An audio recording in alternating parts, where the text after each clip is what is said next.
Hello and welcome to Charter Local Edition Northwest. I'm Dana Cowley and my guest today is Tim Arntzen. He's the Executive Director of the Port of Kennewick. And Tim, thank you so much for joining us. You're welcome, my pleasure. We really appreciate it. One of the many projects the Port is working on is Clover Island, and perhaps you could give us a little history of it. It goes way back in this community. It does, but before we get there, I just want to say it's one of my personal favorites of the things we get to deal with. It's so neat. Clover Island has been there for a long, long time, but it was really in 1953 when McNary Dam was built, the pool raised, and then it kind of took on more of the configuration that we see today. So it's been there for a long time, and it's also been kind of on the radar screen of the community for a long time of what should we do with it? How do we make it better? How do we make it an attractive place? And you've been with the Port for almost 10 years, right. And so you've contributed to the improvements. Tell me some of the things that you feel good about that you've done so far. Well, we were able to purchase the Metz Marina from the Metz family, and then we took out the old marina and built a new marina that is one of the nicest in the state, and our boaters really enjoy that. And that was a part of the big transformation of Clover Island. We've also built the Port Administrative Office there, and it has Ice Harbor Brewery in the lower floor. They're very successful. Yeah, it's beautiful. Yeah, and then we've built the new Yacht Club building, and then the Lighthouse, which is an interesting project. It's very noticeable.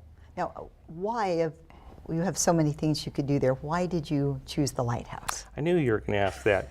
Really, when you want to try to create the synergy back into kind of the old part of town that has, maybe been passed over, we thought that we wanted to do something grand, something really unique, and not only for us, but to help tie in with the historic downtown. And we did some research. We found out lighthouses are not only on coast, but on rivers and large lakes and so forth. So it was, I don't want to say natural, but it was something that actually could fit there with some realism. And serve some function for yes, your boaters. Yes, Very nice. Now, for the investment you put into Clover Island, what kind of return does the public get from that outside of its recreational use and its beauty and revitalization? Sure. Well, actually, the financial return to the public is very good. The marina that we've built cash flows around $200,000 a year back to the port, back to the public. So that's less money we have to go to the public to get. We have other businesses that contribute. We have Cedars that has been there that is a private sector project that employs people. We have the Yacht Club that has quite a few members. So there is an economic benefit for Clover Island. And beyond that, there are the pathways and the art objects and things like that that people can just drive out and enjoy for an afternoon without having to make the investment of having a boat in a marina or things like that. Well, and it's nice to go down to the hotel too, for business meetings or for eating something like that. Exactly. So now you've been there and done these things over the past 10 years. What do you see for Clover Island for the next 10 years? Well, queued up for maybe the next year or two would be a project called the Village at Island Harbor, which would be 3 buildings on the marina side of Clover Island.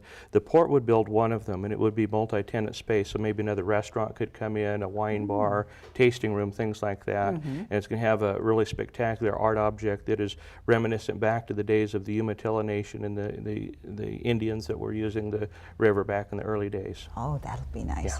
And then do you have plans beyond that, or Clover, we're going to continue with Clover Island, and then it will spill out onto Columbia Drive, and that whole area will then blend into the downtown and become really a very unique area of our community.